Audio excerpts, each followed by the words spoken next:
කොහොමද යාළුවෝ ටික? අපි අද පොඩි වැඩක් කරන්න යන්නේ මෙන්න මේ පිටිපස්සේ තියෙන මෙන්න මේ පාරක මට පේනවා ඉතින් මේ Allion 260ක් 1.8 එන්ජින් එක තියෙන්නේ. මේකේ මිස්ෆයර් එකක් තියෙනවා මට හිතුණා මේ මිස්ෆයර් එක හොයාගන්න හැටි පොඩ්ඩක් වීඩියෝ එකක් කරලා දාන්න කියලා කට්ටියට බලන්න.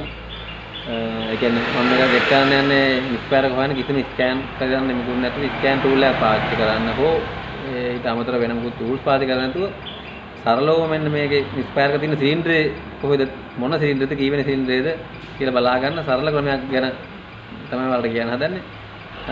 එහෙනම් අපි ගිහිල්ලා වීඩියෝ එක බලමු බලලෙමු.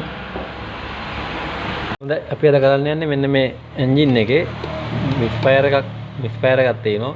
මිස් කරනවා බලන්න අපි හොයාගන්න යන කොහොමද කීවෙනි සිලින්ඩරේද මිස්ෆයර් එක එන්නේ කියලා. මේක හොයන්න දැන් කිසිම ස්කෑන් ටූල් එකක් පාවිච්චි කරනකොට සති සරල ක්‍රමයකින් හොයන හැටි තමයි මම කියන්නේ මේ බලමු දැන් අපි මේක ස්ටාර්ට් කරලා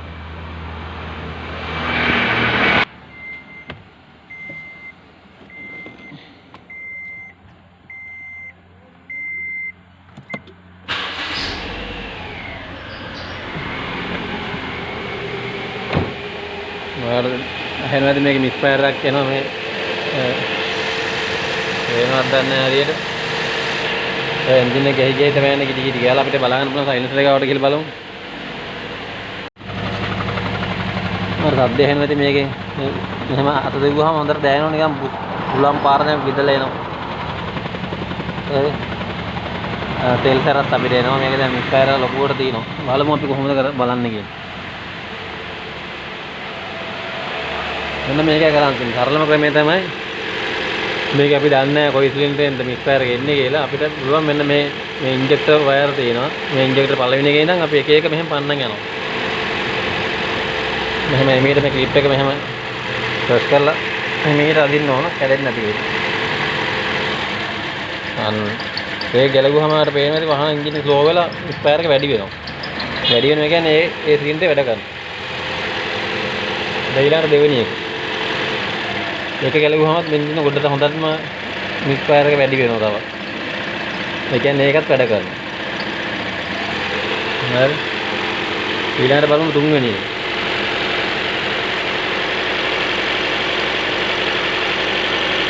අන්නවර පේන්නේ ගැලවුවට එන්ජින් එක වෙනසක් වෙන්නේ නැහැ. තියෙන මිස්ෆයර් එක ඒ විදිහටම තියෙනවා. බලමු අපි හතරවෙනි එකත් ගමු. හතරවෙනි එකත් ගැලවුවාම මිස් එක වැඩි වෙනවා. ඒ කියන්නේ ඒ සිලින්ඩර් වැඩ කරනවා. දැන් අපිට දැන් තීරණය කරන්න පුළුවන් සරලව මෙන්න මේ තුන්වෙනි සිලින්ඩරේ මිස්ෆයර් එක තියෙන්නේ. බලන්න ඒක ගැලවුවට කිසිම වෙනසක් වෙන්නේ නැහැ එන්ජින් එකේ.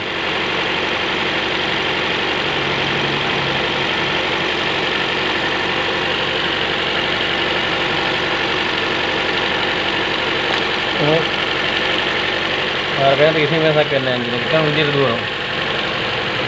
ඒ කියන්නේ මෙන්න මේ තුන්වෙනි සිලින්ඩරේ මිස්ෆයර් එක තියෙන්නේ.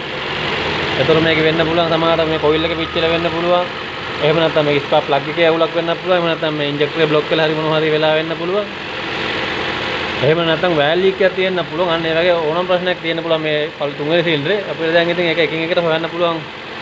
කොහොමද මොකද්ද වෙලා තියෙන්නේ ඉන්ජෙක්ටරේද කොයිල් එකේද? ඒකට සරල ක්‍රම කීපයක් තියෙනවා. ඒකත් මම දැනට කියන්නම් ඕනනම් අර පුළුවන් මේ කොයිල් එකක් මාරු කරලා බලන්න.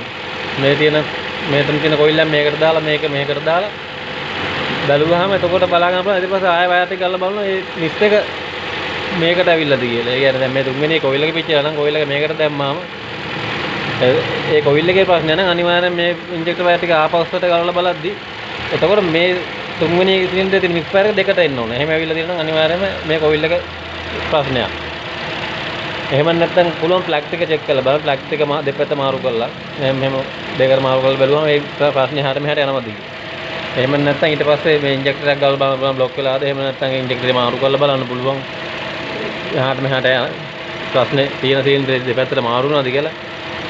ඒ හැමදේම කරලා එහෙම අවුල වෙන්නේ නැත්නම් අපිට ටැපට් කරගලා බලන්න පුළුවන් වෑල් තදයක් හරි මොකක් හරි එහෙම ප්‍රශ්නයක් තියෙනවද කියලා.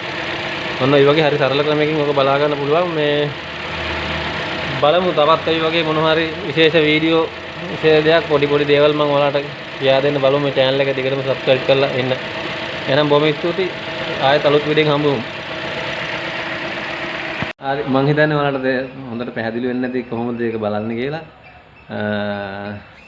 සමහර වාහන තියෙනවා හැබැයි ওই වගේ ඉන්ජෙක්ටර් වයර් එක ගලව ගන්න අමාරු. එහෙම නැත්නම් ප්ලග් වයර් එක ගලව ගන්න ප්ලග් සොකට් එක ගලව ගන්න බැරි තැන් සමහර ගොඩක් පහසු දිනෝ ජපන් වහල් මේ වගේ ඒවා නම් කරන්න පුළුවන් සමහරවිට යුරෝප් වහල් වල ඇමරිකන් වහල් සමහර වහල් දිනෝ අතක්වත් දාගෙන ඉඳලා තියන්නේ ඒ වගේ ඒවට ඉතින් ඊට වඩා ඇඩ්වාන්ස් ටූල් පාවිච්චි කරන්න වෙනවා ඒ වගේ වෙලාවට මේ ක්‍රමයට බලන්න අපහසුයි ඒකෝට ඉතින් ඒවට පාවිච්චි කරන ටූල්ස් වල දැන් තාක්ෂණික සෑහෙන දියුණු වෙච්ච දේවල් තියෙනවා ඉතින් අපි ඒවට ඉස්සරහට යමු ඒවත් බලමු අපි ඒවත් උත්සාහ කරලා බලමු දැනට මම හිතන්නේ වීඩියෝ එක හොඳ නම් යාළුවොත් එක්ක ෂෙයා කරගන්න ලයික් කරගන්න මොනවද ඔයාලට දැනගන්න කියන්නේ මේ channel එකේ මේ වගේ දේවල් කරන්න කොහොමද හරි මොනවා හරි එහෙම අදහසක් තියෙනවා නම් කමෙන්ට් කරන්න බලලා ඉතින් එහෙම ගොඩක් කට්ටියගේ ඉල්ලීමක් තියෙනවා නම් ඒ වගේ වීඩියෝ එකක් කරලා දාන්න බලන්න